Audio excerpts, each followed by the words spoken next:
Thanks for staying with us. It's time for us to now preview round 15 of Division 2 and also round 16 of Division 3 and CC. Both competitions only 1 month left before final, so it's a big run home and ending both comps. It's pretty even at the top of the table. Division 2, while the top 4 is set, the orders can change dramatically come final time. And in Division 3, we've got 5 teams vying for 4 spots. It's a pretty interesting last month of footy coming up.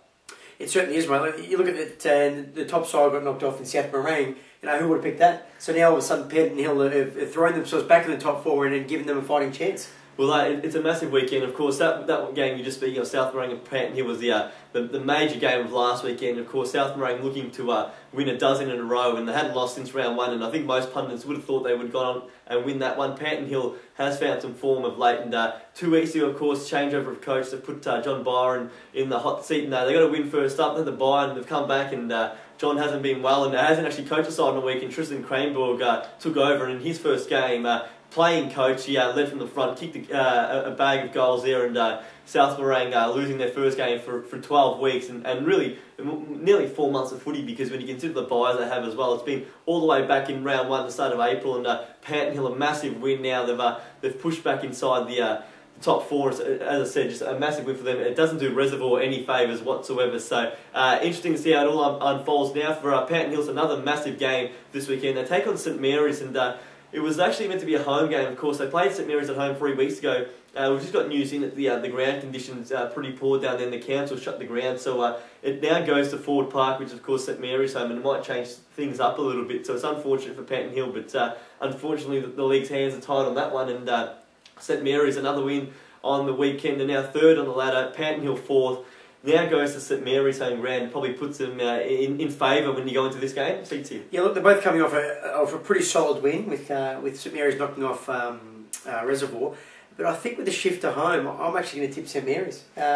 Both in good form though, which is good to see. Well, I in the record had tipped Pett and Hill, and on their home ground they've played some pretty good footy. Did knock off St Mary's going back 3 weeks now, and had a win against South Morang away. So they have shown that they can play anywhere, and they're in some pretty good form.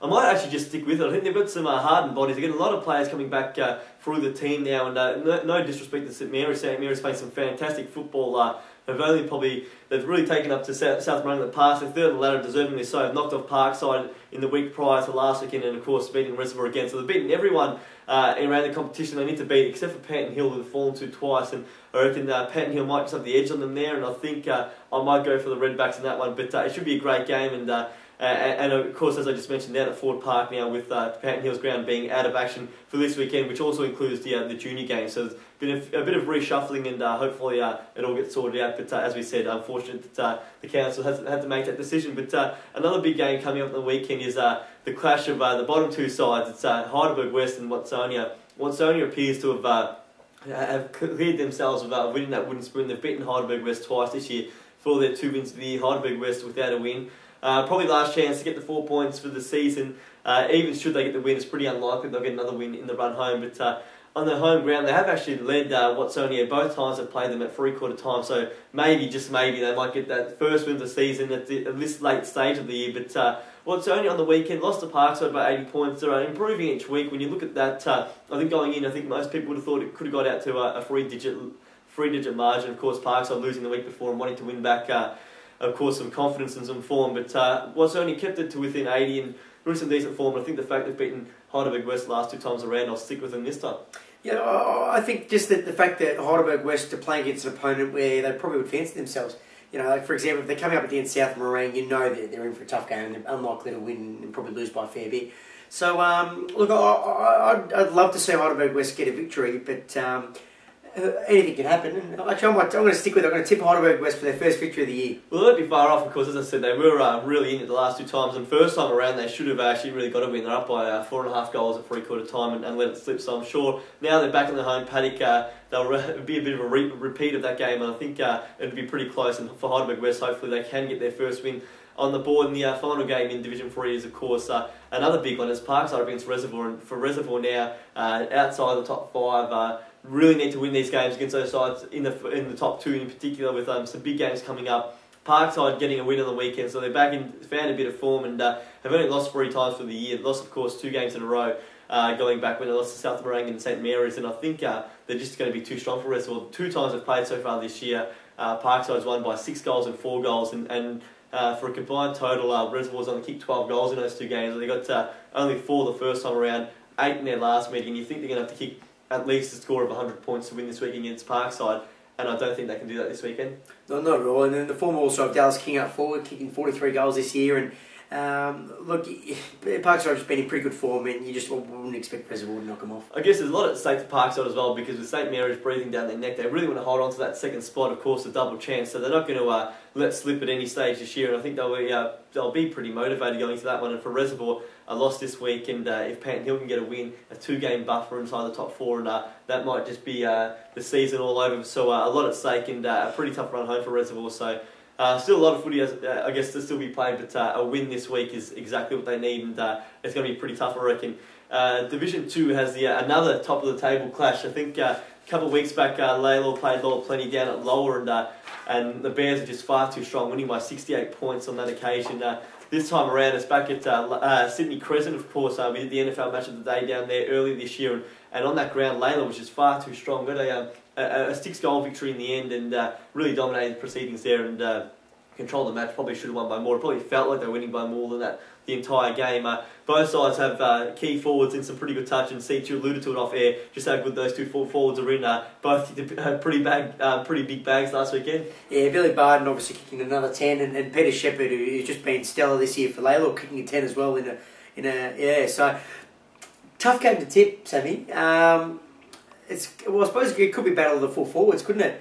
But look, I just think Lower Plenty the best team in the league. The reason why they're top of the ladder, and I think they can beat Laylaw in a very, very good match of football. Well, both teams had probably disappointing first halves last weekend. Lower Plenty really struggled against Fitzroy Stars. Went in with a 2-point buffer rather, but they were trailing Fitzroy Stars. A bit of a surprise considering they're at their home ground. And Laylaw down by 25 points against Diamond Creek, and that's 2 times now Laylaw's had to come from behind against Diamond Creek, and the Demons still unable to take a scalp inside that top 4. But Laylaw found some of that form they had at the start of the year in that second half, and they'll have to continue that to beat Lower Plenty this week.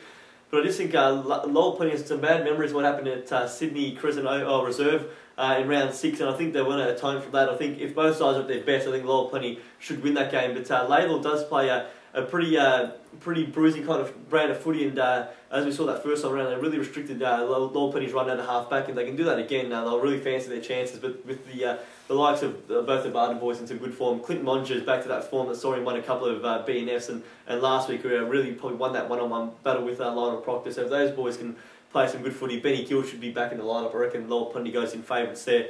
Another big game in Division 2 is the 3rd versus 4th. It's Diamond Creek hosting Epping, and for Diamond Creek, as we approach finals, the time has just come to be a side inside the top 4. They know that they've had some pretty bad runs with injuries. They've lost Luke Simpson, who's their leading goal kicker for the year.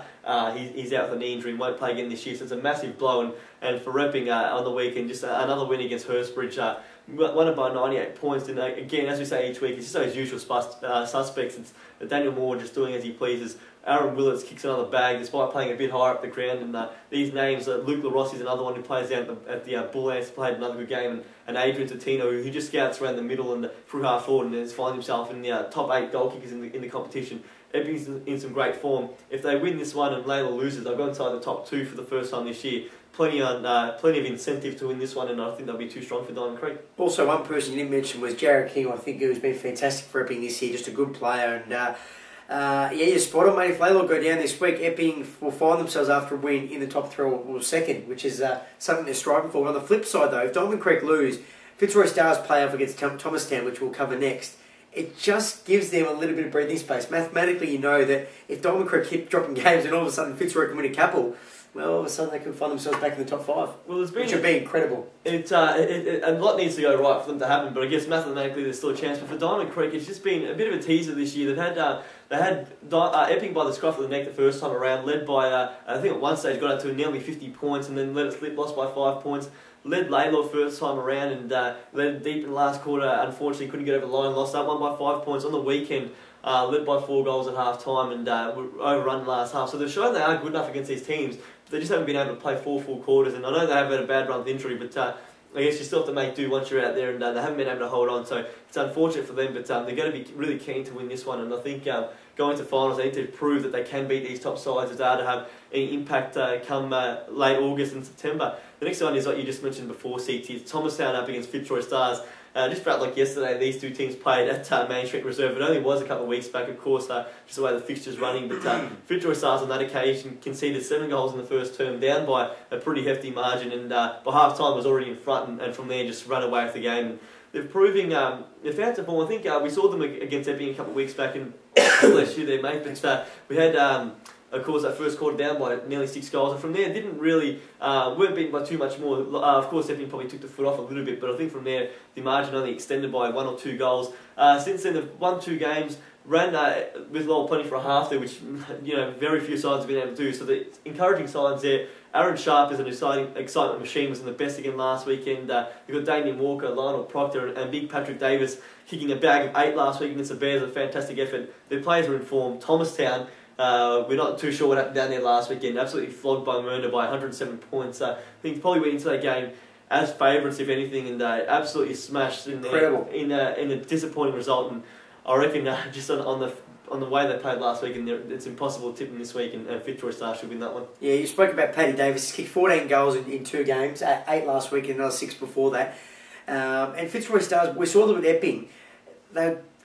Epping just had control in the first quarter. You thought, gee, this crowd could really get out of hand. But they just hang on, and they kept going, and they kept going. They played 4 quarters of football. Same thing against Lowell Plenty.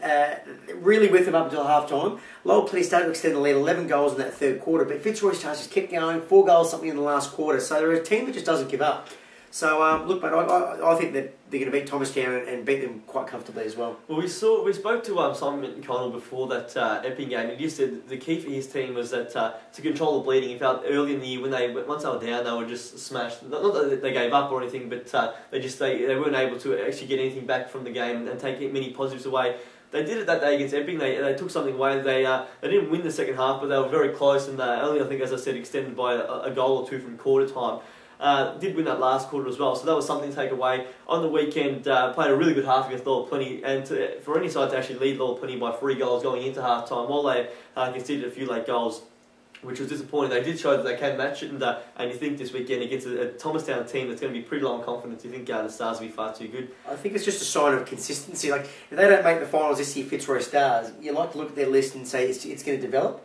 And I think the experience that Simon McConnell is bringing to the Fitzroy Stars as well is just fantastic, and you see it's making a difference. Well, he pulled on the boots and then the reserves on the weekend, kick 6, so he's still might lazy 6. He might, who knows, maybe make an appearance in the ones later on the year. But the final game of the round has massive implications on that relegation spot, because it's Hurstbridge up against Mernda, and Mernda put in their best result for more than a year, for probably a year and a half on the weekend. They had their big sponsors day and in front of a big crowd, pulled out a remarkable result, won by 107 points against Thomastown.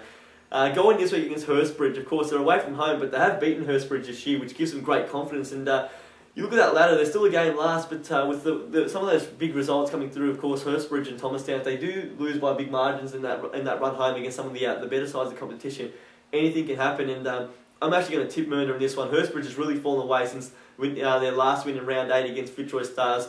Lost in the 2 weeks after that to Mernda, and also to Thomastown, 2 games they probably should have won and would have probably thought they would have won going into that Queen's Birthday break. Since then, haven't really got close. They've played all of the top 4 sides in the last 4 weeks, so that's I guess that's nothing for them. So it's a pretty tough month, and their confidence probably depleted. For Mernda, it'd be sky high, and with that win on the weekend, you can't get past them. I think they'll beat the Bridges this weekend. Look, you look at Hurstbridge, they have lost last 5 games, so losing form, and the old notion of you're only as good as your last match. Well, Mernda have had a whopping win against Thomastown, and Hurstbridge another loss. So I just think Mernda might be up and about with their first win in a long time, and Sam, I'm going to go with them as well. And look at it, mate, they have another win, and they could see themselves finish 2nd or 3rd last week. At the start of the year, or the way it was looking, they were good. They were gone for all money. Well, we know so much happened, I guess, off field, and they really struggled on the field. And they probably didn't have that harmony, and everything starts to fix itself up off the field. And it's amazing what can happen on the park on Saturdays. But it's interesting because you would have said a couple of weeks back that, even probably as far back as last week, that